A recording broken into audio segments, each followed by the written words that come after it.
All right, a very good morning to you. Thank you so much for joining us again. I'm sure you'll be wondering what are we doing today. Of course, it is the special edition of the Executive Feedback here on Flow 94.1 FM. My name is Ginika Olwaha. Welcome.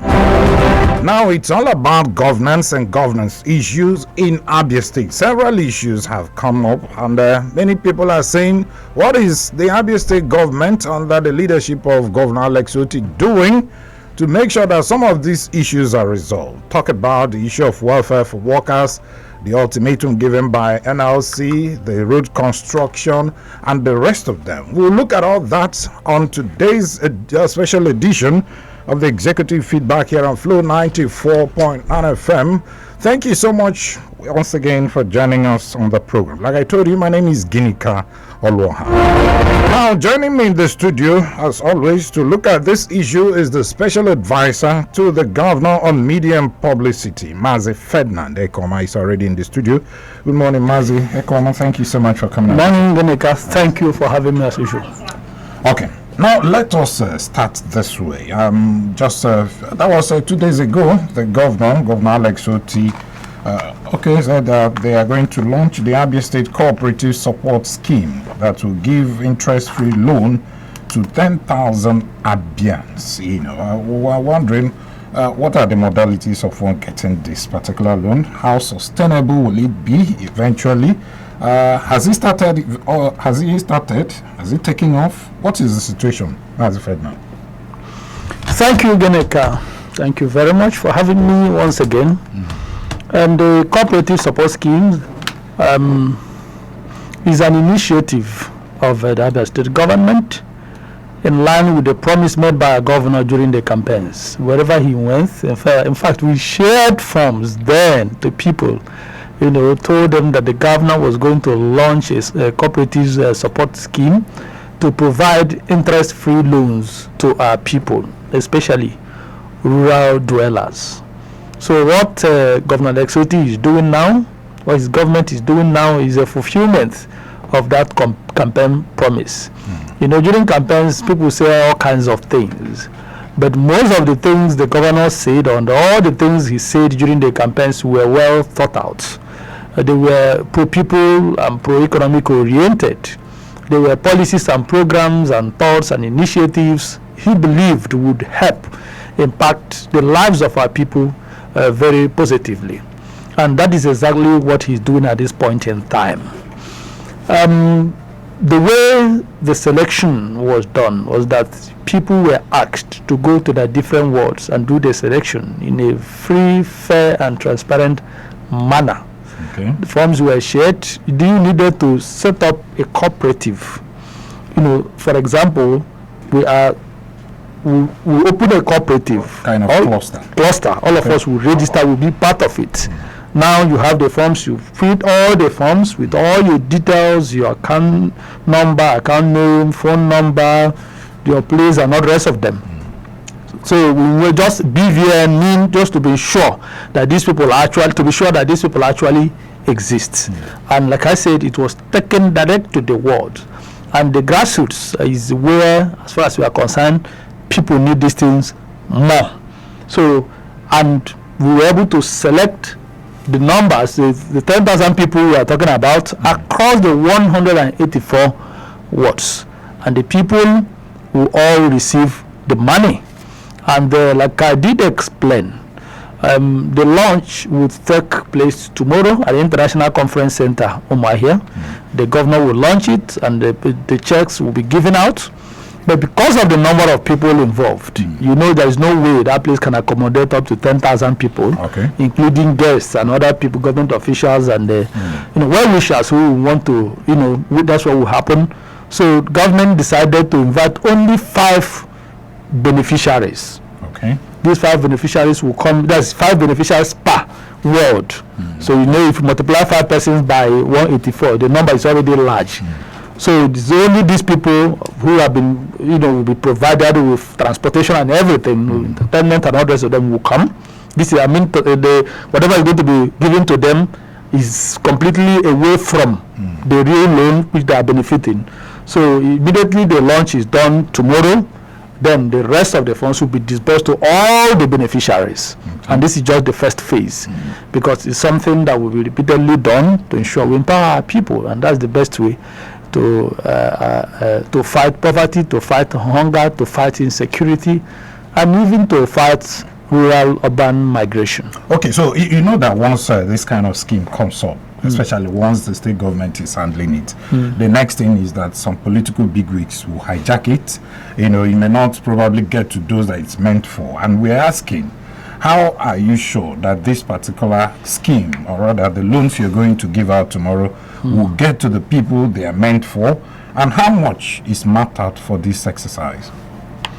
Okay, thank you. There is one thing about our government, and there's one thing about the government being run by Governor Alex Otti. This is not where those people they used to call Ndabatuku decide what happens.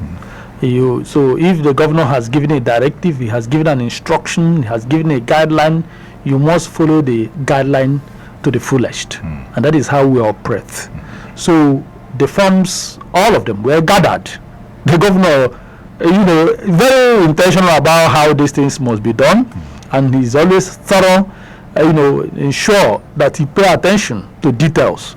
So all the people that were given the assignment did it in a very transparent way. The governor has access to the forms. When they are brought back, he will store it in a system. He will look at it. He will know that the account, the name you have there, actually owns the account details. All the details are attached. So, and this is going to be, we are not going to be giving this money to, by hand. Okay? And outside they give an official celebration of the way it is done. Now present the check. But these monies are going to be transferred straight into the account of the beneficiary. So there is absolutely no room for any kind of compromise. There is no room for you to shortchange anyone. And the people that were given this assignment, did it in line with the directive, with the guideline, with the template the governor decided. So something people came together based on the directive the governor gave, and everything was transparently done. And most of the things we have done, take the same process. If you look at the palliative rice, the governor graciously provided, that was shared to civil servants between level 1 to 7. I don't think you had any complaint anywhere. Okay. It was shared across, the MDAs, level 1 to level 7. Of course, another phase will happen. And all the people received the rights. Nobody complained. Nobody said I was shortchanged. There was no issue of any kind of, or maybe there was diversion and or the rice was cut into 2.5 was given. There was nothing like that. So we have a standard we've set, and we continue to do better. We continue to improve on the standards we've set. Now, Ferdinand, when you talk about loan, it's supposed to be for business people who are into business with aim of recouping your money. It's a loan. It's not a grant. It's not something you dash. That means they are going to pay back. Now, first of all, let's look at those people that are supposed to benefit. Is it for welders? Is it for barbers? Is it for who exactly? What are the categories? I mean, those are supposed to benefit. And what is the repayment plan like? Okay.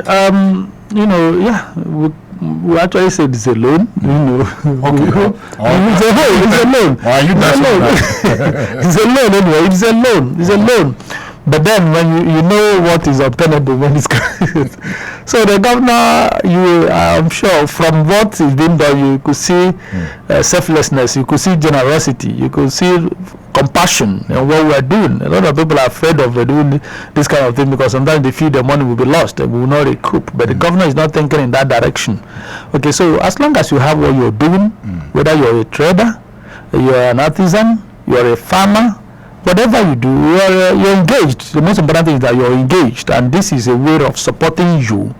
The economy is in a very shambolic state, and people, 10,000 matters a lot these days. So if whatever you're doing, or you're living in the village, you have a provision store that you're running, and somebody gives you money to support, it means a lot. So it's for everyone that is interested, that needs it, and that is how It's been done. So it's going well. Okay, so how much? But tomorrow, that is when the amount will be made public. Tomorrow. So let me not preempt the decision. So it will be tomorrow. Okay, so tomorrow we'll get to know the amount mapped out for this particular scheme. Exactly. Okay, so on the issue of repayment plan, well, it's like a more or less dash, you know. I didn't say so. People expected the most important thing. There is no interest. There is no interest. That's the most important thing. Nobody is expected to give return extra 1 naira. Okay. So we hope that, because the issue is that this is what we call revolving, you know. So it's important because you also recoup and give others. There are 1,000,001 people out there who are in need of this kind of support. So we hope that the beneficiaries will be prudent, you know, and reasonable enough to do the needful. Okay, now let's talk about the welfare of workers. Ferdinand, so many people complain everywhere, especially among workers. It appears that the governor's popularity among the workers is beginning to diminish, you know, by the days. Because when you look at the policies of government and the way it's going about it, take for instance the issue of command promotion that was reversed, you know, by the governor starting from 2015 for public servant and many for civil servant. Okay, so many Abia workers and Abians generally are asking the question: what actually prompted this? Is it that there's nothing like command promotion in the civil service rule? What is exactly happening? Well, it's not many civil servants. It's few civil servants, the beneficiaries, who will raise their voice very loudly to give the impression that is majority of the civil servants. The question is the command promotion we are talking about, who were actually the real beneficiaries? Were they the innocent, hard-working civil servants who on a daily basis contribute, ensure that there is productivity in service, that have shown commitment and dedication and sincerity in working for the state? They are not the real beneficiaries. The beneficiaries were friends and loved ones, associates, cronies of politicians. When you go and look at the record, you will know that that is the truth. So the decision the governor has taken is actually to benefit the ordinary workers who have no contacts, who have no political allies, who have no big men who will speak for them, who will recommend them for command promotion, or who will recommend them for promotion. So what we have done, what the governor has done, is to restore sanity and, like I said, procedural seniority in our civil service. Duneka, we have multiple examples to give. I wouldn't like to mention them. There is a particular case of someone who was on level 10 in a particular local government in Abia South. He was brought to a particular ministry. It's public knowledge because he was a close ally of a former governor. Okay? Of the former governor. Let me not say former governor. Of this former governor, the immediate past governor. The girl was brought from level 10 from the local government right to the ministries in the state. He was given triple command promotions and catapulted to level 16 and made a permanent secretary, far above all his seniors, some of whom I know. Some of them are very accomplished or were very accomplished in the civil service, and some who are still there, very accomplished, far above this person by all standards. Okay. But he was made a permanent secretary, moved from level 10 within 1 year plus. He was made a PAMSEC. That is a destructive, practice that must not be allowed in our civil service. Over the years, these things have come to become, our style, a style that should not be acceptable, that should not be tolerated for whatever reason. And we are saying enough is enough. So what the governor has done, like I said, is to bring sanity, permanent sanity in the system. People are working hard. There are civil servants who are working hard, who deserve promotion. Give them promotion as and when due. Not those who do not deserve it. Not a situation where you go and bring somebody from a private business, you make him a civil servant. Okay. The next thing, you give him double, triple promotions. He will become a deputy director, a director. Next, PAMSEC. This is not what we need. So this decision, this policy is in the interest of the state. Because at a point, everybody now was struggling now to become a PAMSEC. Ginika, you and I, we all grew in this country. We knew what it meant to be a PAMSEC. When you are mentioned, when people were mentioned as a PAMSEC, this man was a PAMSEC, it's also ministry, people will look at you with so much respect. People will accord you the respect you deserve, the honor. I know a few of them, very respected personalities, who were PAMSECs in the days of yore. And they were accomplished. And when they speak, you will know that these people pass through the processes of civil service and they have rich knowledge. But a situation where people now want to become permanent secretary because of the largesse, because of the benefits attached to the office. So, because what you are earning when you are in service is what you earn on retirement. As a pensioner, that's your take home. So this is what they politicized this thing. So clinical over the years, our civil service was systematically destroyed. And what the governor is doing at this point in time is to restore normalcy. Of course, the governor is going to do a promotion. The process has already started. He has already instructed the head of service and the chairman civil service commission to come up with a recommendation. So the process is already ongoing. But we are saying we must adhere strictly to the template, to the civil service rule, to the guideline, to the set rules, and that is how it should be. But so many people may want to disagree with you, Ferdinand, on this particular issue, because they say the governor is also doing the same. Take, for instance, the accountant general from nowhere, she's made a accountant general. The former acting head of service who has been asked to proceed on terminal leave, enjoy the same. I mean, and some other people. Okay, so if the acting head of service you mentioned was this thing, and she will still have been affected. You've taken a decision. The governor has taken a decision. He has taken a decision. This is a process that was, ongoing. A whole lot of things were taken into consideration. So we want to correct. And the case of accountant general is, is a political appointment. That's the truth. The governor has the right to appoint an accountant general. Okay, that is the truth. That's what it is. So if you are talking about regular civil service the job, we are restoring normalcy and sanity across board. So in the issue of accountant general, after serving, will she not go, or will she still remain in the service? Well, whatever the civil service rule states is what will happen. All right. Okay. Now, moving on, let's talk about the NLC and the calls for implementation of 2019 30,000 minimum wage. I'm just wondering, is it that the governor has not started paying this 30,000 naira minimum wage? Don't forget that they are still negotiating for a new one. So what is the situation right now? Are we still struggling with the 30,000 naira minimum wage that was passed, I think, a few years ago? Or which one are we even dealing with? Is it the new one that has been expected to come up? Is that the one that the governor wants to pay? Because NLC said, please implement the 2019 30,000 naira minimum wage. Well, thank you, Ginika. We actually hate to complain. Unfortunately, that was one of the numerous mess we inherited as a government. But then, the government is a continuum, so we have no choice than to accept everything we have inherited with equanimity and do the needful to correct the challenges, to right the wrongs of the past, to, like I've always said, restore sanity in our system. You know that this 30,000 naira minimum wage came into place in 2019, and then our governor then said he was even going to pay 35,000. It was everywhere. The governor's spokesperson said the governor was going to pay 35,000 instead of the 30,000 that was recommended. And today, you and I could see that you didn't even pay the 30,000. We're still paying 18,000, which is an embarrassment. Up to this moment. Yes, it's an embarrassment. So this year, that's why, what we are doing in the civil service is holistic restoration of sanity. You want to know who is your worker. You want to know that this person actually exists, so that whatever policy and program you are coming up with, whatever initiative, whatever incentives that this government is going to prevail, you know that incentives are going to people who truly deserve them.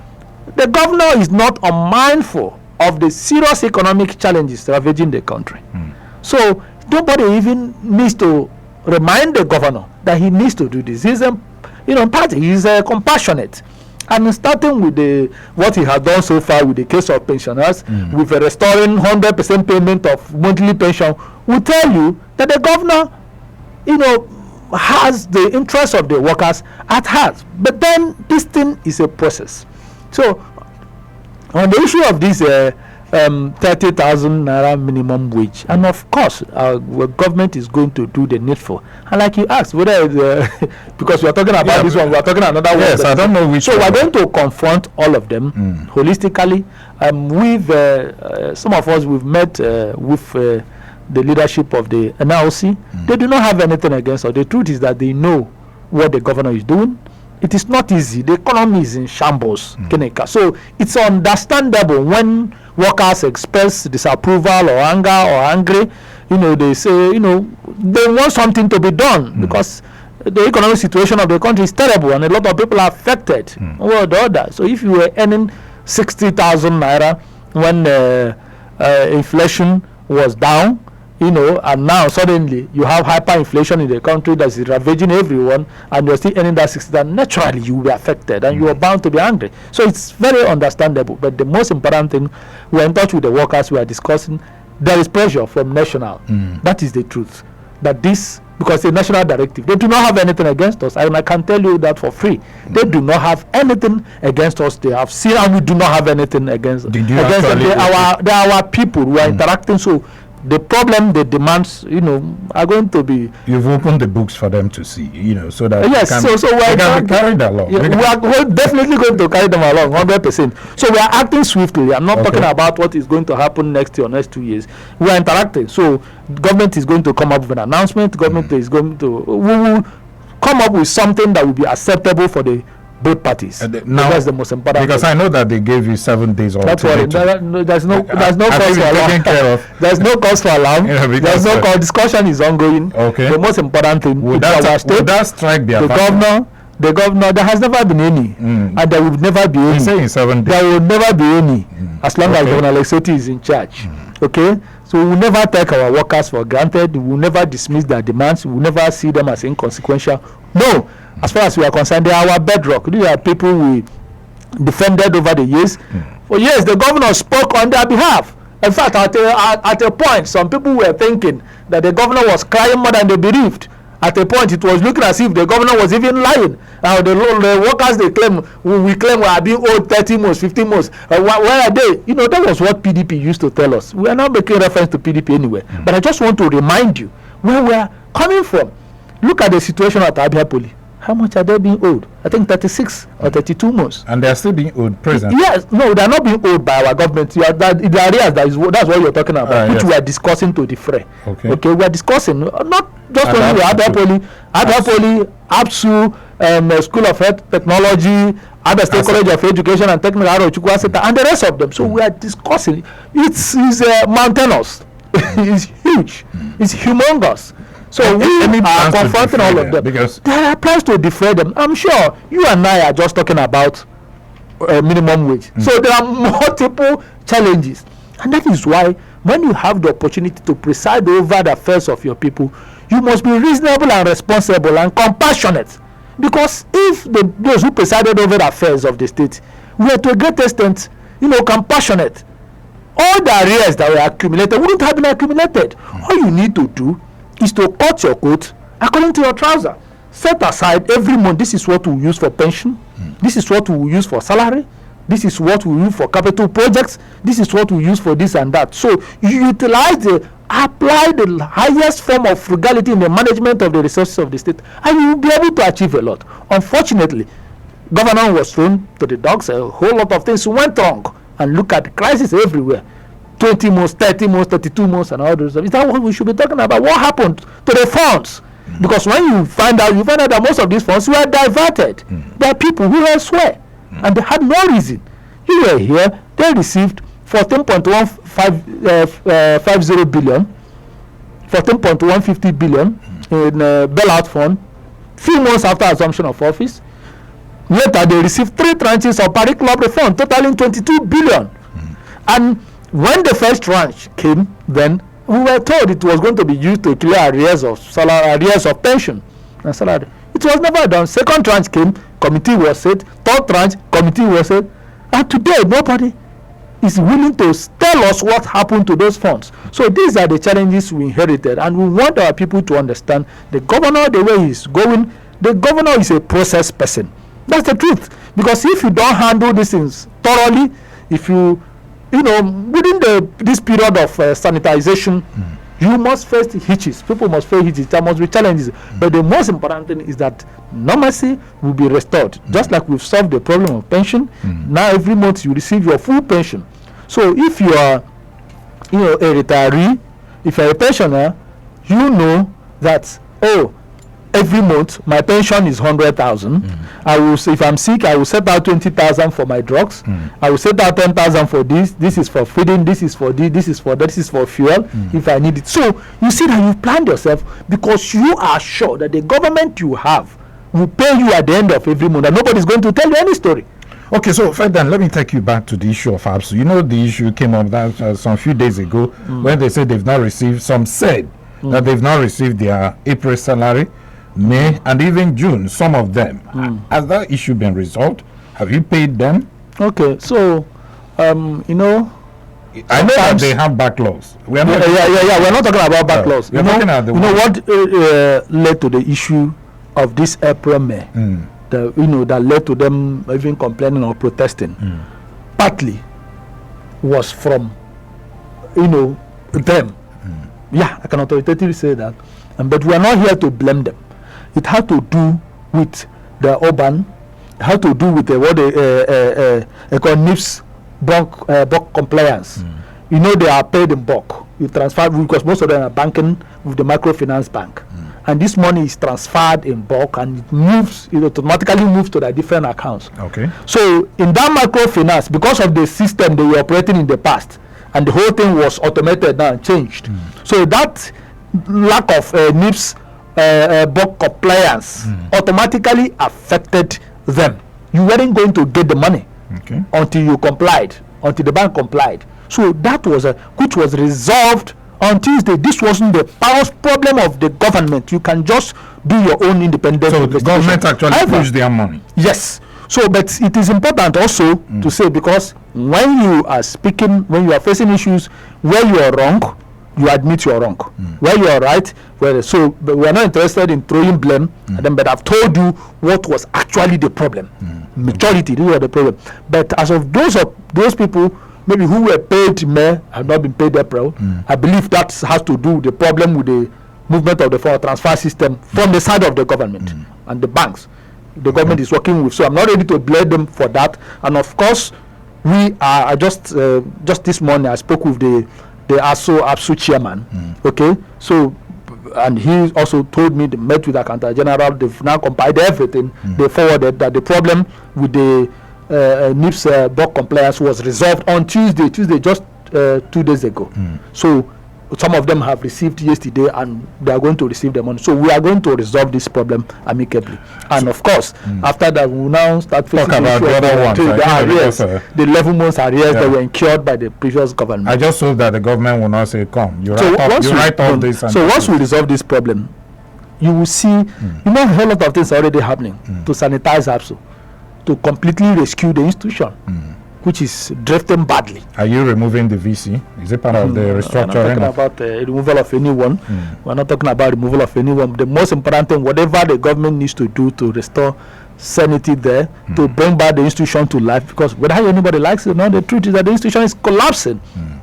And it is not in our own interest to allow it to collapse. So whatever the government is going to do, the government is going to follow due process and do the right thing for the overall interests of our people and our state. Okay, so you just complained about lack of funds, to achieve some of these, especially where it affects the payment of backlog of salaries owed these parastatals and agencies of government.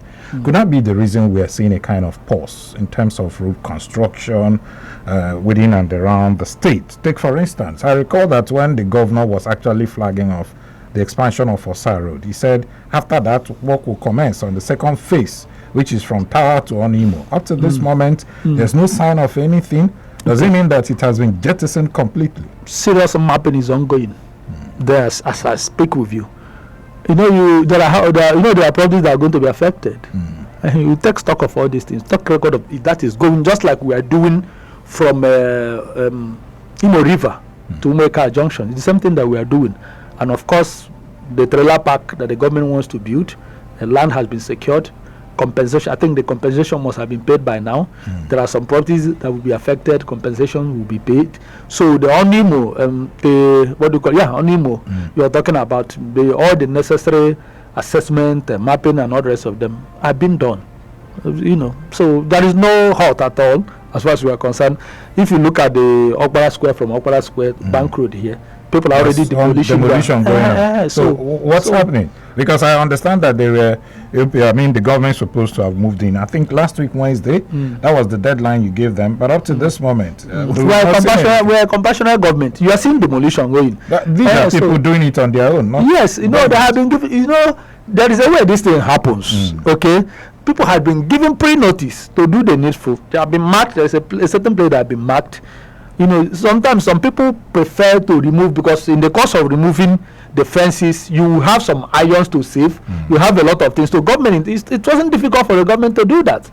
It was government that did the demolition at Osa Road. People still removed some items and not the rest of them. So because this one is it's not as cumbersome as that of Osa Road, so some people decided to do it for themselves and be able to save some things they will recover from the fences and all the rest of them. We're on it. Okay, that Onimo, from Tower to Onimo, is a longer stretch from when you compare it from Okpara Square to, so we're just wondering, if at this time you are still doing mapping like you said, when are we going to see the real work commence? Because by next year, hold on, that by next year, you people should start talking about politics of 2027. We'll send it to go and talk that word. We'll still be facing governance.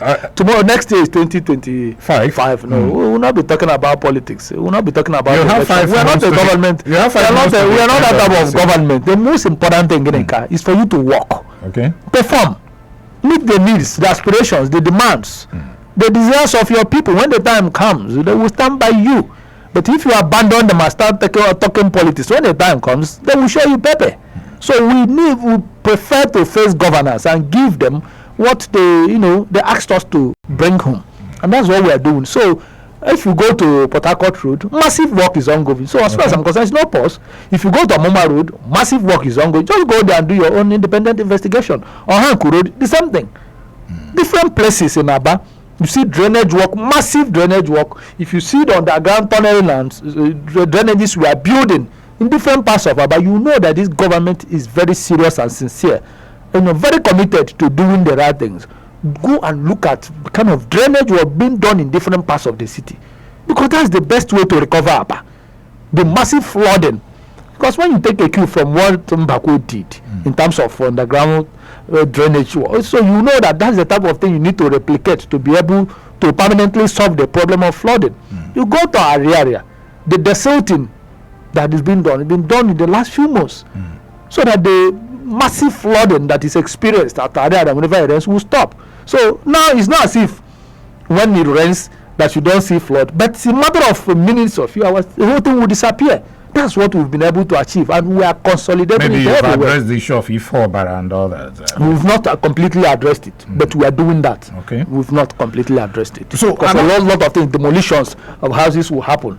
A lot of things will be done to permanently achieve the success. So many people will always argue that when you go to the market, that there's a spirit there that will always bring people together. Even if you say, go out from here, demolish everywhere, just give them a few days, they will come back. That was the same thing that the previous administration of Governor Okezie Ikpeazu experienced when they wanted to move people from Ishigate. They started doing something at some point. That same spirit came back. And everything came to a halt. Okay. Now you started again. I mean, I recall that when the governor was actually campaigning, he said something will be done on that issue gate. Yes. This is 1 year, and you're getting to 2 years now. Okay. Nothing. It appears that spirit is back again. Nothing. Okay, first. Is the spirit back? What we have is the spirit of sanity. Okay. Spirit of service. A spirit of success. That's what we have here. Now, if you look at Ishigate first, by even putting the road median there, you could see that we were able to tackle some of the challenges, at the periphery. You know, if you look at the EC gate there, before everybody would just get to that junction and do that on, you know, but now that is not happening. So you will need to get to the extreme, that ShopRite junction, for you to do a thon.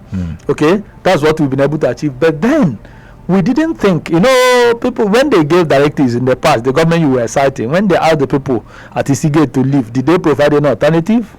You know, you were telling some of them to go to, what do you call it, Ubani Bake. In the first place, whether anybody likes it or not, Ubani Bake was badly cited.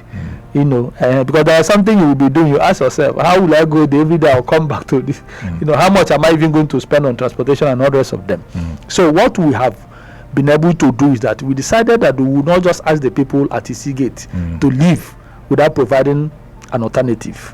So government has provided an alternative and want to build a standard market now before moving them. Okay. The government has secured the place, concluding with the community and others to pay the necessary compensation. When are we going to see this? If the process has started, it's on. In fact, I will go and take you there. I will take you there so that you see for yourself. I'm not talking about what government plans to do. I'm talking about what the government has started doing. Okay. So, you know, our style is not to make noise about the things we are going to do. We start them, you begin to see them, you see that this thing is happening, and that is how it should be. So we are on it. Like I said, a place has been secured, the meetings are being held with the community people for compensation. The people are so excited that the government wants to do that.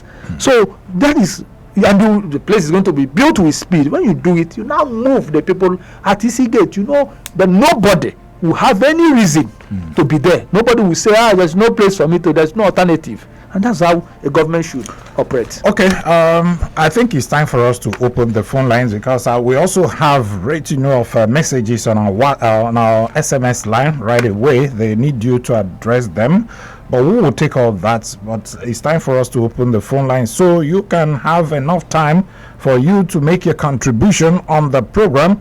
Ask questions where necessary, but I must remind our dear listening audience that please, no need for name calling, no insult of any kind. Just go ahead, be civil in your submission and your contribution on the program. The numbers to call are 080-8182-6949 or 0811-605-2949. You can also send your SMS on 090-651-08289. It's still the special edition of the Executive Feedback, and my guest is the special advisor to the governor on media and publicity, Mazi Ferdinand Ekoma. He's here doing a yeoman's job. Okay, let's take this call. Hello, good morning. Hello. Good morning, No, my name is Ginika Olwaha, and my guest is... Ginika, I'm sorry, one nukum because welcome. Don't worry, my brother. Okay, Emeka, you're welcome. My take is that promotion command promotion that governor council, I so much love with that because the reason why I say so, I'm not a civil servant, I'm a businessman, but I know some people that started working, for instance, in this year, they is too from Afara, I don't know how they get that woman a director. Because I know the time the woman was employed in this year, in the year 2004. Okay. After 2016, they promote the woman to a director. Understand? I so much in love. Okay, so what exactly are you saying? Are you saying that yes, you like what the governor did in reversing this? Okay. Yes, yes, I'm in total support of our governor. All right. Thank you. That's my own say. Thank you. Thank you so much. Ferdinand, somebody has a question here. He said, what about, you talked about the issue of, people that were given command promotion. Somebody was asking, the PAMSEC, that the director, that they were asked to leave as directors. Some of them were brought back and made PAMSEC. Is it not the same thing we are talking about? That people were brought back. No, I mean, it was brought back. No. Those people that the governor said 8 years, if you stayed as a director for 8 years, some of them left and some were brought back and made PAMSEC. No. Okay.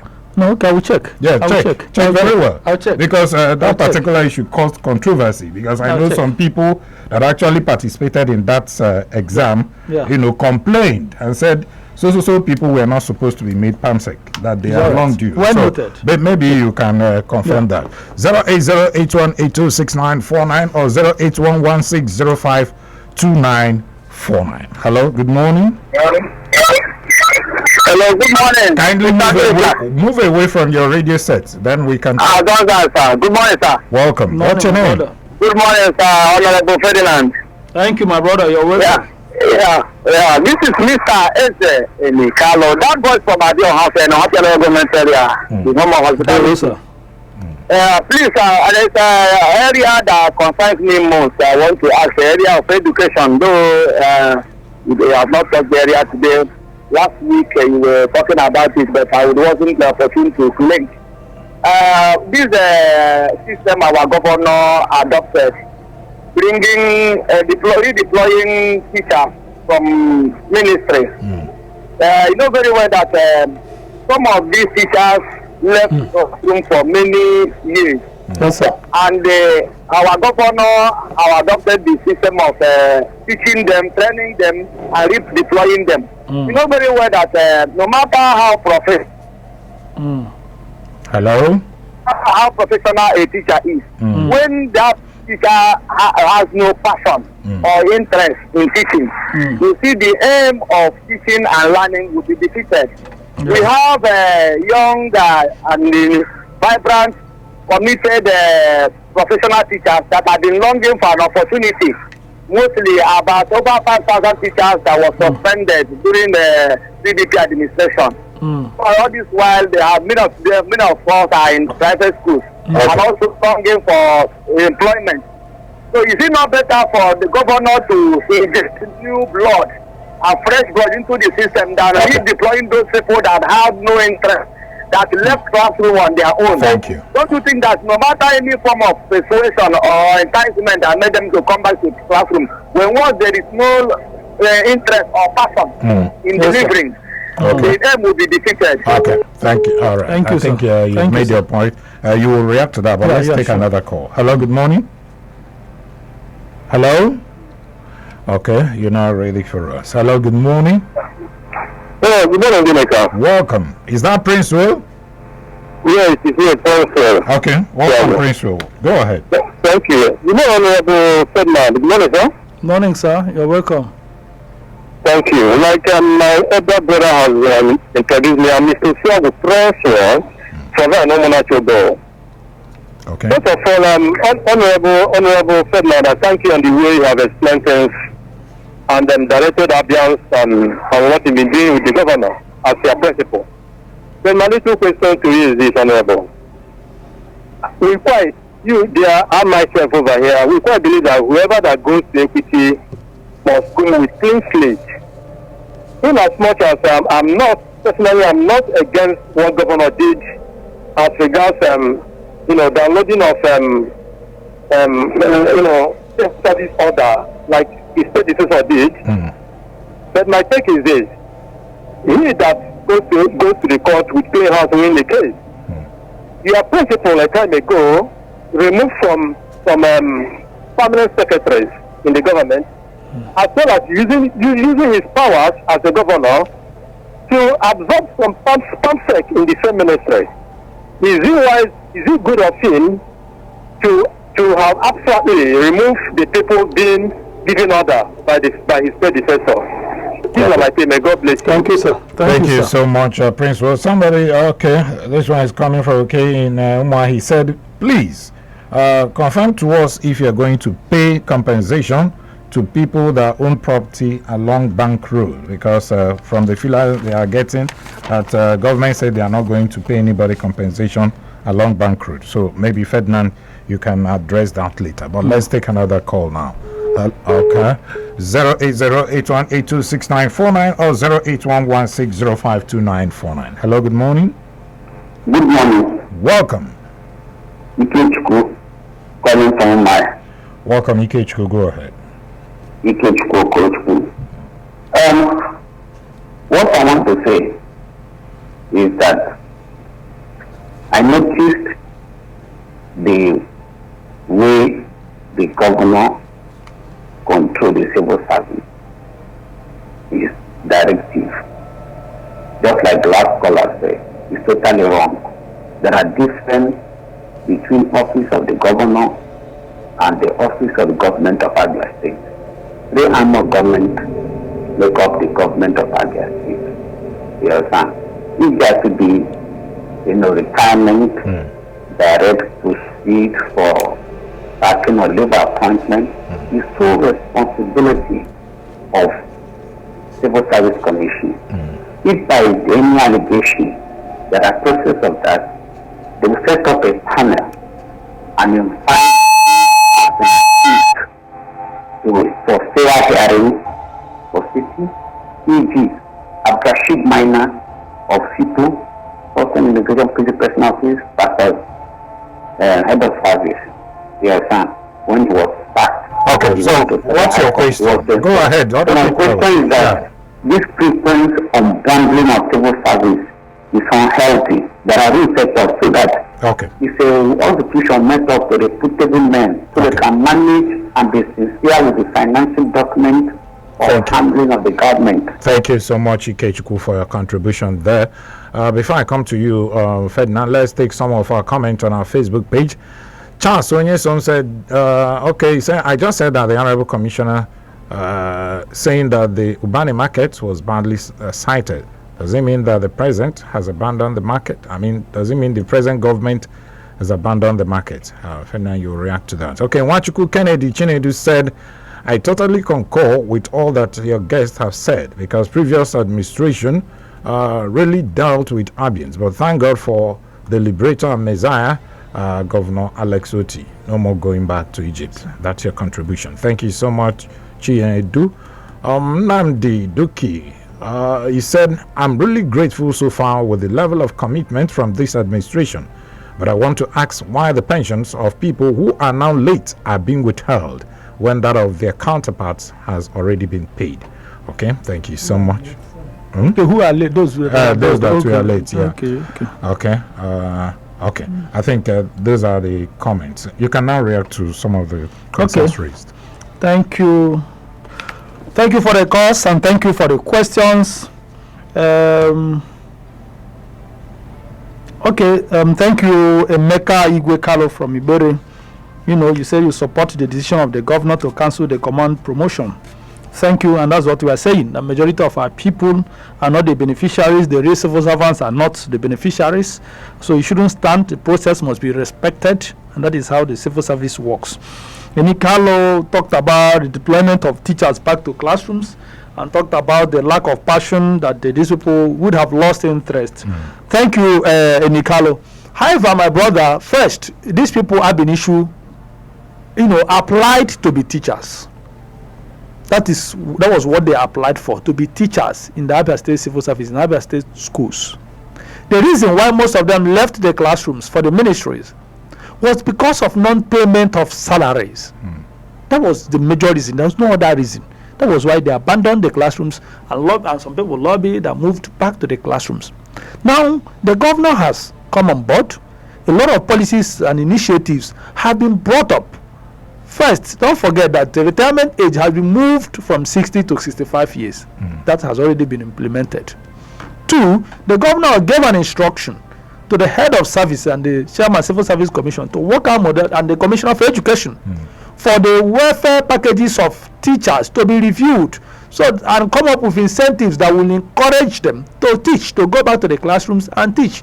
So I am glad you admitted that retraining geared towards bringing them up to speed, kind of ensure that they are up to date with what is required. So it is not actually easy to say that people who were employed, have been issued as teachers, should now remain in the ministries where most of them are not doing anything. Meanwhile, the classroom for which you were employed, have been issued, is empty. So as long as government is ready to pay you regularly, as long as government is ready to create that conducive, that enabling environment for you to work as a teacher, and I don't think there should be any objection to that. I'm happy you admitted that people who were sacked, I think that was in 2011 or 2012, are showing interest. I agree with you. A lot of them have been calling. We have their list. Most of them want to return back to the classrooms, and you are not talking about persons who just moved to the ministries a few years ago. So if the government wants to employ, and of course government is going to recruit teachers, we recruit teachers based on the fact that we want to increase the number of teachers, especially those technical and science teachers. But to say that people can just wake up, take a decision and say I will no longer teach, meanwhile you applied to be a teacher, is not fair. So my brother, let's look at from that point. And Mr. Swago, okay, sir, you talked about the governor removing palm sex. Well, there is a constitution. We have a constitution, and the constitution says that the palm sex can operate, exist, work at the pleasure of the governor. That is what the law says. The constitution is there. So the governor has the powers to remove a permanent secretary. It's actually a political appointment. Once you get to the level of director, that's where your civil service this thing. Every other this thing is political appointment. So there was no act of illegality committed by the governor. I'm quoting the constitution. You can go and check it. It's there. Then the payment of compensation for, there are actually no serious property that have been destroyed at bankrupt. They just in fence and all the rest of them. And Umaya has a master plan. We do not want to go back to these issues and say because we have a level. If not, even serious demolition would have happened if we are to look at the Umaya master plan, which was abused. So there is no actually serious destruction. It's just fence and gates that are being moved back for the how many lanes are we going to get? I can't say for now. You understand, but they are still checking everything. So the government wants to, what they are doing is in the interest of everyone. Umaya needs to be opened up. The city needs to be upgraded. It must have the look of a state capital, and it will have this power effect on everyone in all, even the values of your property. When you develop the state capital and make it work, it should be. We are running out of time. Then talk about that the governor shouldn't be the one taking decision on the civil servants. That was Mr. K. Chukwu from Umahia. So there was no single decision that has been taken that did not go through the civil service process. The civil service has rules, so it's the head of service that does this. The governor will give an instruction. The civil service in collaboration, the head of service in collaboration with other persons in the system will do the needful. Both the investigation, both assessment of certificates, both verification, all those things are done through the civil, based on the civil service rules. So the governor doesn't wake up and removes anyone. No, there is usually a panel, headed by all the necessary individuals and agencies that are supposed to be involved. They will investigate, they will make recommendation, the governor will act. So the governor is not a civil servant, and he doesn't even directly know what is happening here. So if a complaint is made, is brought to his attention, he will give an instruction for the head of service and others to investigate, and once they investigate, they will make a recommendation. And when they make a recommendation, the government will now instruct, and it will, an action will be taken. It will be announced. So it's not as if the governor wakes up and takes whatever decision. So the person that asked about Tubani Beku, whether we've abandoned it, no, and that is where we are building the road there. That's where we are building the road, and we are going to be both the internal roads and all the rest of them. We are going to build all of them. We don't have any choice. It's already there. It's already there. We upgrade the place, and there is another road. I've forgotten the name of the road that you can access the market from the back. I'm trying to get the name of that road. So that road is also going to be I think so. So the road is also going to be built, and that tells you that the governor doesn't want the government to. We just need to put the necessary infrastructure to ensure that the market, Okay, we have so many SMS here, but we may not be able to take them because we are really out of time. Let me sincerely thank you, the special advisor to the governor on media and publicity, Mazi Ferdinand Ekoma. Thank you so much for your insight this morning. Thank you. We do really appreciate you. Thank you. Thank you. And to all of you who called in and who dropped your SMS, sorry, I may not be able to take all of them, but those ones that dropped their SMS, their comment on our Facebook page, thank you so much. May God bless you. It is the special edition of the Executive Feedback. It will be back here on Flow 94.9 FM tomorrow at 10 a.m. God willing. My name is Ginika Olwa. Sincere thanks to my producer Samson Eze. I'll see you again. Keep praying for Abia State. I forgot to announce that this program was airing on several radio stations. No. NBC. The share of NBC.